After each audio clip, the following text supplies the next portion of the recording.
Dom Carlos, a senhora abordou assim com uma qualidade bem acentuada alguns pontos no livro que chamaram muito a atenção. E eu tenho visto até como estudante de teologia e já participando desse momento pós-pandemia, né, onde virou tudo online, né, dificilmente nós temos aulas presenciais, um fenômeno interessante assim, dos alunos também buscarem trabalhos prontos na internet, ao invés de ir pesquisar, criar a sua própria, ter a sua interpretação daquele texto que é solicitado pelo mestre, né, pelo professor, e ir copiando coisas e colocando na internet. Então, será que também aí falta, do ponto de vista da educação, a preparação dos professores quanto a uma análise crítica daquilo que está sendo colocado? Porque no final a internet é um grande poço de informações.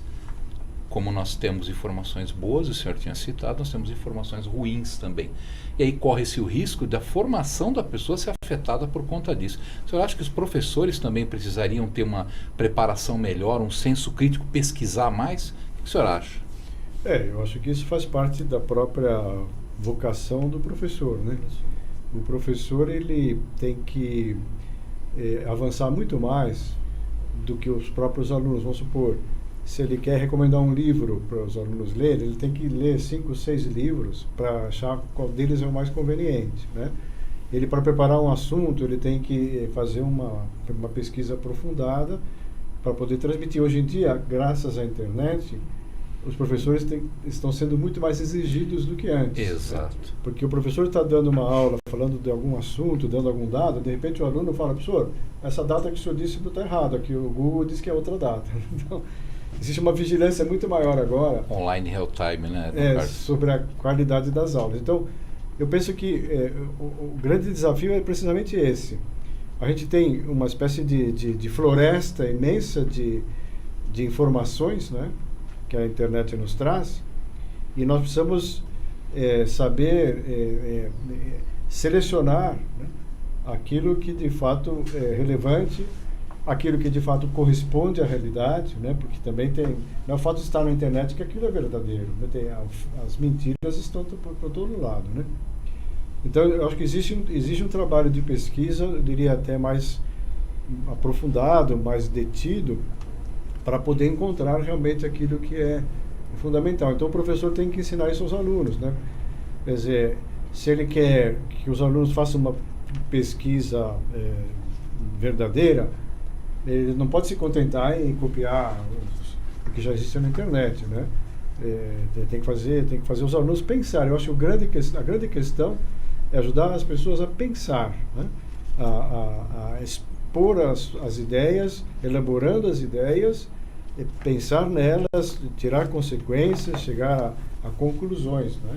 Porque simplesmente repetir, ser estação repetidora é muito fácil, mas isso não contribui para a formação, né? Então, por isso que eu achei até interessante em alguns estudos de universidades americanas dizendo que ainda o cérebro ele tem um ritmo de aprendizado muito lento, né? Basta a gente ver uma criança entra na escola assim, no primeiro ano do ensino fundamental, aos 7 anos, né? Ela vai sair 12 anos depois no ensino médio. São 12 anos, né? São 12 anos, quer dizer, o ser humano é o animal, vamos dizer assim, que mais tempo demora para amadurecer, né? Então ele precisa de muito tempo para aprofundar, né? E o aprendizado é algo que assim, ele vai se sucedendo com o tempo. Então, às vezes, a internet pode enganar, né? A pessoa diz: não, mas isso tudo que eu estou ensinando está na internet. Não, tudo bem, está na internet, mas como é que eu entendo isso? Como é que eu interpreto isso, né?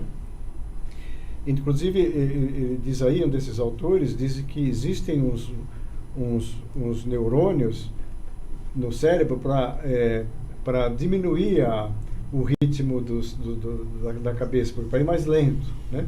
Para ir mais lento, porque a lentidão faz parte do aprendizado, né? É como se você vai construindo um prédio. Você não constrói um prédio de um dia para outro. Você vai colocando tijolo sobre tijolo, né? Então, a formação cultural, intelectual, profissional é uma construção lenta, né? A gente vai construindo, né? Os nossos conceitos, nossas ideias, a gente vai recebendo de um autor, de outro, que um professor explicou, um livro que a gente leu, a gente vai construindo nossa bagagem cultural. E isso a internet não substitui, a internet pode ajudar, né? Mas não substitui, né? A gente pode dizer, tudo que você precisava, você põe no Dr. Google e ele te coloca na frente. Calma, né? Não é bem assim. Não é bem assim, perfeito.